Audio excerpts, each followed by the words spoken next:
Good morning. Well, I'm not in the car because it's about 50 degrees in the car and I'm not dead. Thank you though, Barry Crampton, for the WhatsApp early this morning or late last night to see if I actually was dead. I'm not, but there's a lot going on that we should probably go through, all right? So I've picked some stories from Twitter and some stuff that's been posted in the Burnt EVs UK Facebook group. It's heavily shadow banned. I will put a link in the pinned comment if you can find it, because it's a great resource for what's actually going on in the real world. We're going to start with this one. This is from Twitter this morning.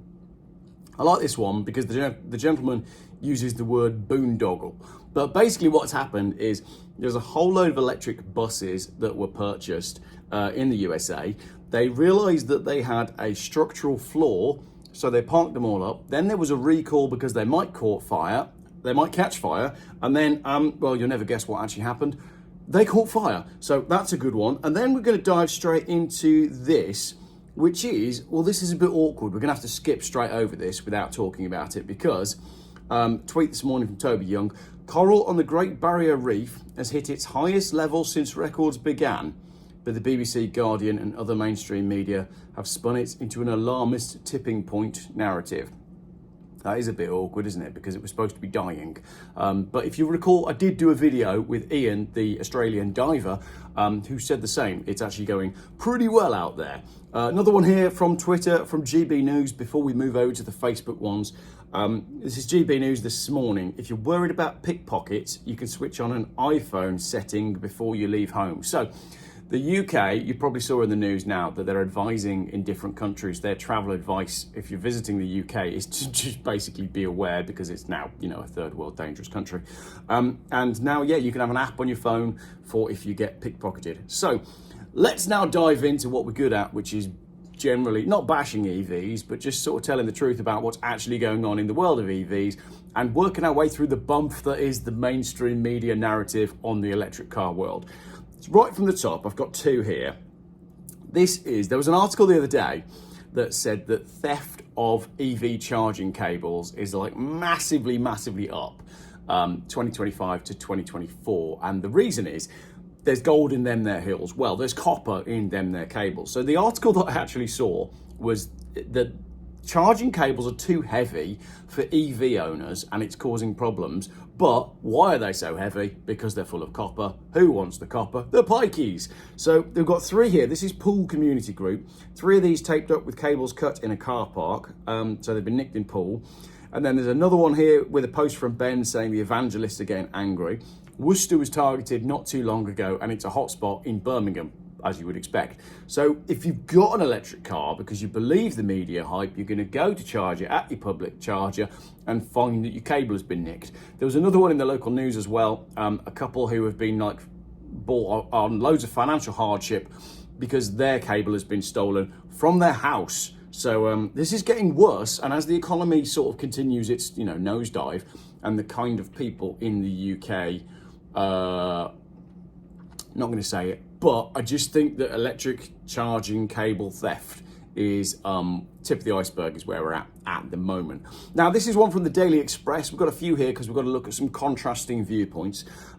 Daily Express, a frustrated motorist new to electric vehicles has blasted their vehicle. There's an article that said, I bought an electric car and now I hate it and wish I hadn't, which seems odd to me because I thought everybody loved electric cars. So let's look at Black Country Live then, another high quality reporting outlet, probably from Reach Media. They're all the same thing and it's all basically paid for government propaganda. But there was one here. The UK had the largest electric vehicle market in the first half of the year. Thousands of UK drivers are rushing to give up their petrol and diesel cars. Oh, really? Because if you go to the next article, it says, this is Autocar actually, which is slightly more reputable than Black Country Live. The values of some used diesel cars are actually increasing despite the fading appeal of the powertrain in the new car market. So which is it? Are UK drivers rushing to give up their petrol and diesel cars, or are the values of petrol and diesel cars increasing? jury's out on that one. Another one here, this is a good one. JLR CEO Adrian Mardell is leaving the company after 2 years at the helm. He oversaw the famous woke rebranding of Jaguar, which we did on the YouTube channel last year, and it was hilarious. And he's been replaced by PJ Balaji, who is the finance chief. He's not the CEO, he's the finance chief of Indian Tata Motors. So, those of you that are making jokes about the return of the Hindustan ambassador is coming, because the finance manager of Tata is being put in charge of the luxury. It's all over, isn't it? It's finished. It's finished. So that was fun. Goodbye, Jaguar. Nice knowing you. And it's a great shame because you made some great cars over the years and then cocked it all up. Right, here's a fun one for you. This is from Rufus. He found this on Reddit in the Tesla support community.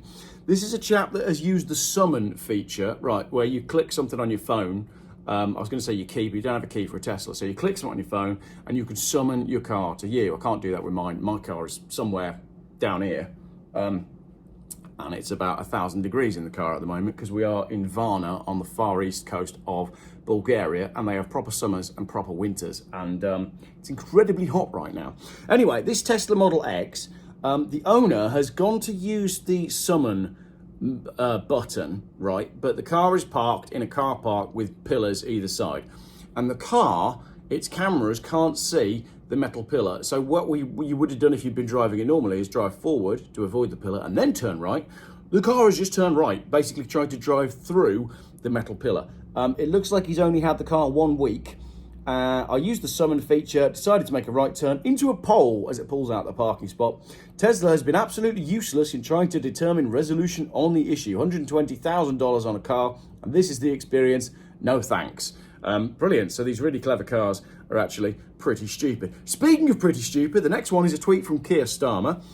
He says, "You shouldn't need a driveway to own an electric car. My plan for change is boosting funding for infrastructure to allow cables to run safely beneath pavements. That's cheaper, at-home charging, putting money back in the pockets of working people." Yes, Keir Starmer is going to pay for you to have a cable to run underneath the pavement by your house so that you can buy a more expensive car that costs more to run when you're out in public. Thank you, Keir Starmer, for looking after us all. Right, here's another one. This is good, actually. This is from Kieran.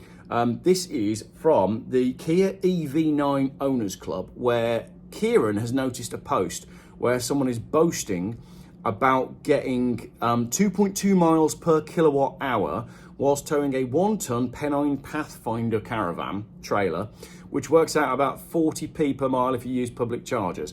Or you can steal free electricity from the caravan site. But basically, there's a bit of a trend in the electric car owners group pages of people boasting about how well their towing is going. Like, here's one where the guy is boasting that he's really pleased that he's managed to get 150 miles range whilst towing his caravan.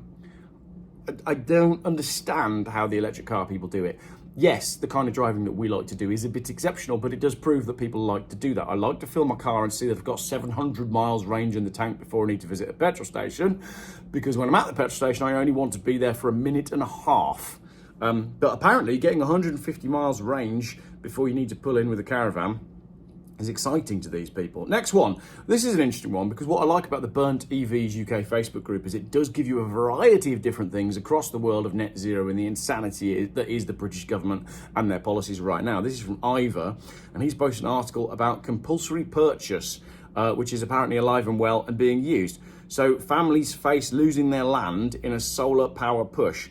So if companies want to build solar, but you own the land, they're going to be able to go through a compulsory purchase scheme to force you off your land so that they can build the solar farms, basically, which is kind of what we saw with HS2, but that's a whole different conversation for another day. So cheers, Ivor, for posting that one in there. And I do think all of these things are related as well, so keep these posts coming. Another one here, Universal's EV bus fire, brand new and already burning. This is Universal Studios, obviously purchased a couple of electric buses which have gone up in smoke already. Gary, I recently drove Route 66 from Chicago to Santa Monica. Santa Monica is another place that has massively declined in recent years. And while shopping in Santa Monica, we stumbled across a Tesla showroom. I wanted to have a look at the Cybertruck quality and take the piss. So he's basically highlighted the join at the front of the Tesla where the front wing meets the bonnet. And you can see, if you were a pedestrian, you'd absolutely be sliced in two by that. It's a crazy piece of design, and I can only assume that's why they are not legal in Europe. Ben Tullett, I see that the group is giving us a point system. So it says that Ben's got 49,000 points in the group. I can only assume that that is preparing real adults for central banking, digital currencies, and scoring apps, social scoring apps. They're doing it through Facebook, showing how many points you've got so that you're used to it when they roll it out across the national thing in the, social credit score. Your social credit score is not high enough, so you're not buying any milk today. That's where we're headed. Anyway, this is Autocar posting about Maxus. China's pickup truck makers are heading to the UK, and they have their eyes firmly on the UK market. So Chinese EV makers are planning on bringing their cars to the UK. Now, I thought this one was interesting because someone got in touch and said, Geoff, all of the new Maxus pickup trucks are coming into the dock near me. I'll go and have a look. And he went to have a look and sent me some photos of underneath. And I said to him, how many under trays did you need to remove to get those photos? Because I could see all the electric motors and everything were exposed underneath. And I just presumed that he'd had to, unscrew some things to take a look at the underneath workings of the truck. And he said, none. That's just the way they are. Everything is just completely exposed under the truck. And you never hear anything about those pickup trucks. So I can't imagine that they're any good. Right, another one here from Ben. This is a parking like a TW4T Facebook group. If you're in one of these Facebook groups, have a word with yourself, because it's just people that live in a very, very small world. But in this case, it's useful because this is a non-compliant way of charging where a guy has run a cable directly across the path. However, if you're walking down there, trip up, sue the owner, job done, millions of pounds. Next one, Ferrari have seen sense and killed another EV they were planning. So Ferrari's second electric car. Their first electric car hasn't been launched yet, but the second electric car will not be happening. I can't imagine the pre-orders on the first one have gone that well. And then there's another one here. Now, this is an electric aircraft, which is hilarious because I didn't realize we were at the electric aircraft point yet. I thought that was coming, and there's lots of jokes about, I won't be getting on an electric aircraft. And you shouldn't, because this one had to make an emergency landing in a field after suddenly losing engine power. The two pilots of the two-seater aircraft were unharmed, but landing upside down in a field is not my ideal end destination after a holiday. Another one here, in North Wales, they've been demonstrating a new electric double-decker bus. It's £400,000, which is twice the price of a diesel. It can't carry a full upstairs load of passengers because the weight of the batteries make it too heavy. Not sure how you charge a vehicle that's on the road for 16 hours a day. Another thought here from Ivor then. I drive nowadays, but it occurs to me that should a double-decker suffer a thermal runaway while in use, it might be difficult to get down those stairs. Toxic gases, fire, very hot, burny, very dark, yada yada. We've seen it all before, probably a diesel Range Rover.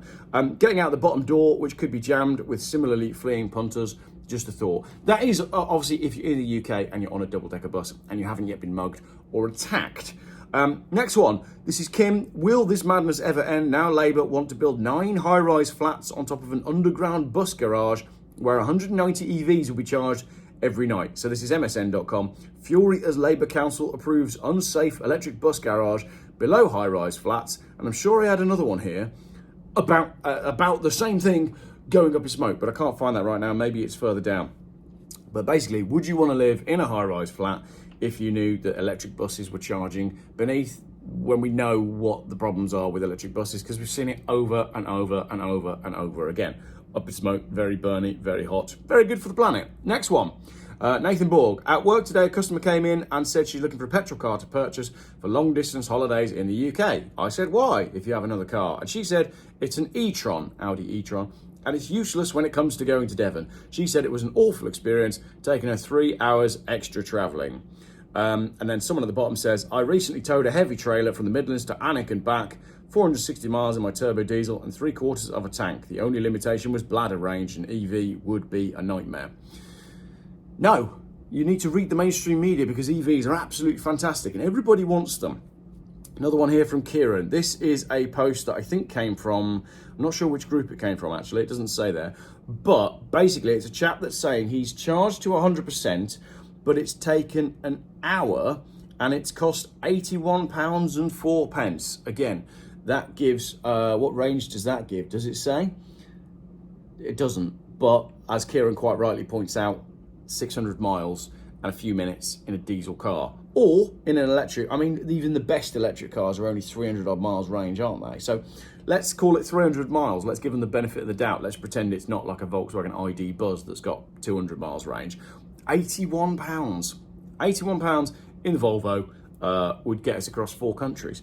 Next one, this is Callum. This is a good one. This is a BYD going rogue. I'll put the video up here because it is a good video. Basically, this car went completely out of control and nobody could do anything. It was just driving laps of a car park. They couldn't stop it. So that's exciting because BYD are really taking off in the UK. This one here from Keith. This is from a Lamborghini Facebook page where a gentleman has posted his insurance premiums, and it costs more to insure his MG4 than it does to insure his Lamborghini Huracan. Not sure about that one because there's lots of different things with that and mileages and claims and whatnot, but I just thought that was an interesting one to drop in. Another one from the Tesla Owners Club UK page. I'm feeling quite annoyed. I scheduled an update on my car for 10 o'clock as I'm normally at home at that time, but I had to go out and I got back in my car at 10 past 10. It was halfway through an update. Now I'm sitting here in the car, not being able to drive or use heating or anything, just waiting for the update to finish. I thought updates only occur over Wi-Fi. If you're sat there waiting for your update to finish, imagine if someone had turned off all of the electric cars. There's nothing that you can do. You're completely out of control in that scenario. That's why I like an old-fashioned key to an old-fashioned car that runs a diesel engine, because I'm a bigot and a Luddite, obviously. No, I just like the idea of being in control.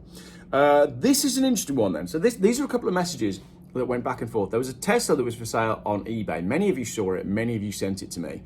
And I contacted the guy because in the listing for the Tesla, it said he would swap for a diesel or a petrol, something like a Golf TDI. And I contacted the guy and he basically said, work installed free EV chargers 2 or 3 years ago, and they have the standard 45p a mile. So what he was thinking is, if he can claim 45p a mile from his work and charge for free at work, that's an extra bit of payday.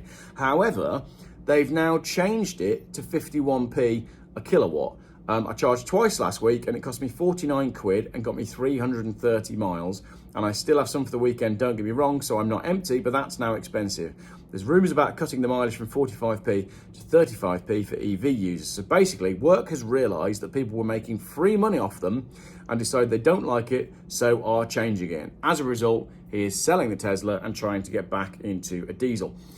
I don't really get, a lot of people will post saying, all the people buying EVs are trying to save the planet. I don't think that's true at all. I think the first wave of planet-saving EV owners has now moved on.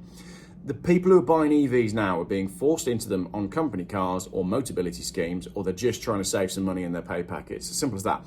I think most people have now woken up to the fact that EVs don't make environmental sense. And I think that the people that are left over still buying them are buying them for purely financial reasons. That is, yes, there's another one here that with the same post. So it's a 2015 Tesla Model S.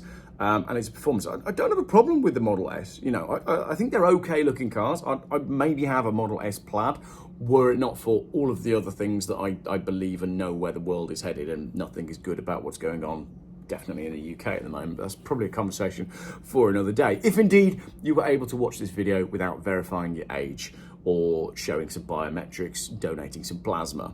Another one here, this is Stephen, msn.com. This is lithium batteries behind the HGV fire, which left the A500 shut for 7 hours. If you were caught in that the other day, let me know. The A500, obviously key route in the UK, and it was lithium batteries in the back of what looks like a scrap lorry that caused the problem. So it's not just electric cars where we have problems. Radio controlled car people have been saying this for years. It's in everything. And now what you do with your device that you bought from China that has a lithium battery, you just chuck it in the bin, and then it goes in the bin, it goes in the compactor, and at some point that battery is going to be compromised and it's going to catch fire, and then they're going to shut the A500 for 7 hours. So that's good. Speaking of which, we've got an electric narrowboat that exploded as well. There's a video of this. Lots of people sent this to me. It's an electric day boat, like a cruiser thing. I didn't realise we were at the stage of electric narrowboats, but this one's gone up in smoke, and it's quite dramatic, to be fair. And it's not every day that we see canal boats going up in smoke, so maybe this is something that we can look forward to in the new world in which we now live. Another one here, Michael posts, now for something completely different. One of London's hybrid buses in flames today. An Arriva HV Volvo B5 LH this morning on the A13 near Wennington Interchange heading to Grays. There's been quite a few of these hybrid buses catching fire in London, so it's not just the electric ones that catch fire. But again, look at the black smoke on that. It's so good for the planet and net zero. Everybody should have had a refund from their ULEZ that day, shouldn't they? The low emission zone charge. Right, coming up to the end now. This is a good one. This is Volkswagen commercial vehicles, right? The new e-Transporter, ready for your next mission, your all-electric business partner. But if you look at the terms and conditions, £299 a month on contract hire, 24-month contract, so it's 2 years, 5,000 miles per annum, with a £2,700 initial rental, excluding metallic paint, and you don't own it. What kind of business is only doing 500 miles a month in their van? Like that gives you 100 miles a week. Who's doing 20, 25 miles a day in their van for their business? I don't understand that. That was the bit that caught my eye. Another one here, this is great for net zero. Network Rail cuts maintenance spending after net zero increases the electricity costs. These net zero, Miliband promised that if we approached and achieved net zero, then the cost of stuff would go down. And in fact, it's destroying the country. And now infrastructure spending is being cut because of the cost of electricity. So that's great, because we know that the train network is fantastic in the UK. And that, oh no, it's not the last one. Sorry, we've got some more. It just keeps going. Let us know if you make it to the 21-minute point in this Geoff video, because we haven't had a Geoff video for a while. This is a good one. The VW ID Buzz Cargo Group. After a bit of charge point wars today at Trentham Superchargers with a bit of a knobhead in a Cupra Born, those are the Seat, electric Seats, who insisted he couldn't use the new longer charge leads and insisted that despite him arriving, his charge was more important than mine, despite us patiently waiting and trying not to block a Tesla bay. I'd said I needed to swap bays quick before he pulled in, as I couldn't get close enough to the end bay as it was up on the curb, and said I was swapping to the one next to me if he could give me a couple of seconds to switch. I can't use that charger. This is a non-Tesla, and the charge point's on the wrong side. The cables don't reach. Sounded a bit like the Macmaster there, didn't I? I suggested, as these were the new ones with the longer cables, he should be able to, as I can with the Buzz. I tried it before, and I'm telling you it won't work. With his wife proudly watching his flex. We're driving to Portsmouth. Our charge is important. I politely pointed out that there's a bit of charge point etiquette at play, and if he could simply try, then we could both charge and not block the Tesla bays. I got the Buzz plugged in, no problem, and his Cupra Born actually with no issue at all. All a bit pathetic, really. Simply no need for the attitude, and even my 2 young kids were like, Daddy, what's his problem? Does anyone had anything like that happen at a petrol station? As I say, we are now 2,000 miles away from home, and I don't think I've spent more than 2 minutes at any petrol station. We've done it on 4 tanks of fuel. Well, I've got half a tank left, so we've done it on 3.5 tanks of fuel. It has cost us, well, the diesel's a little bit cheaper out here, so it's probably cost us, I don't know, 220, 250 euros, something like that. And there's been no waiting around. And as I say, when you fill the tank, it takes 2 minutes and then your range is 700 miles. We are coming up to the end now. Kia EV Owners Club. This is a good one. Sorry to put a downer on the group. EV9 Owners Club. I bought my EV9 last summer, absolutely loved it. However, the main battery started holding less and less charge, to the point by the time the garage agreed there was a fault, the range at 100% was 42 miles. 42 miles. My car gets pretty desperate at 42 miles. To be fair, with my Volvo at 50, when you get down to 50 miles range, it can start to cough and choke. But this is 100% on 42 miles, and that was February. Apparently, this is a common issue, but there's only one place in the UK that they can do the fix. Kia still haven't picked up my car from the dealership where it's been for 2 months, and they have others waiting to be picked up. Last time I rang for an update, I was told just get on with life and don't expect it back anytime soon. That's nice from Kia. They're unable to give me even a vague ETA or even where I am on the list of cars to be repaired. Not a very happy bunny with Kia UK. Would be really interested to hear from anyone else that has had this or had a main battery issue. How long have you been waiting? Let us know in the comments. Not that I'm expecting EV9 owners to make it 24 minutes into this video, but do let us know. Another one here. Kieran says, do you want to chuckle? Save money and beat depreciation by leasing a battery car. This is a guy that's posted in a Tesla group. I've had my Tesla 3 long range for 4 years on contract hire. My initial deal was £555 a month based on 10,000 miles a year in 2021, so 40,000 miles over the term. I asked the leasing company to price me on keeping it for another year because I love it, although I've only actually done 14,000 miles, 26,000 miles left than I paid for. they have come back to me and explained residual value. Basically, the arse has fallen out of the Tesla second-hand market, and even though I've been paying $555 for a brand new Tesla, I would now be expected to pay $789 for a 4-year-old Tesla, and they haven't even mentioned the 26,000 miles that I haven't used. The gentleman is not happy, but that is depreciation for you. What we got next? Have we reached the end? I think we've finally reached the end. There you go. A half an hour, 25-minute video from Geoff Buys Cars to make up for the lack of content. I've been keeping an eye on everything. That is the first of a few serious videos. I've been keeping a notes file on my computer of all the various articles that I need to address, of stuff that is going on in the UK and with net zero and all of that. It's pretty worrying with where we're at the minute. I'm going to try not to speak about any of the stuff that's going on in the wider UK with all the protests and all the, police taking people to protest, to anti-protest and all of the rest of it. Let's try and stick with the fun stuff. Let's try and do the EV stuff because it's amusing and it makes you laugh. There's a bus. It's probably not an electric bus. Wonder if it's going to catch fire. Let's do stuff like that for the meantime, because it's what you guys seem to enjoy watching, and it's the videos I enjoy making as well. But yeah, we are out in Bulgaria. We have done a big road trip. There is a video coming up of the trip and how we did it, where we stopped, all of that sort of stuff. And yeah, we are looking at the possibility of buying a place out here, but that's a conversation for another video. Thank you very much for watching. Apologies for the lack of content. Let me know what you're doing with your summer. It was nice to take a little bit of a break from YouTube. But going to be back to it. Yeah, part of the problem as well is Bulgaria has proper summers and proper winters. So last night I thought, I'll go make a quick video in the car, and I died. And you don't want to see me covered in sweat and panting. That's going to be for the OnlyFans channel, which will launch when the YouTube money drops off a cliff after everybody has to enter their biometrics to watch a Geoff video about burning EVs. Thanks for watching.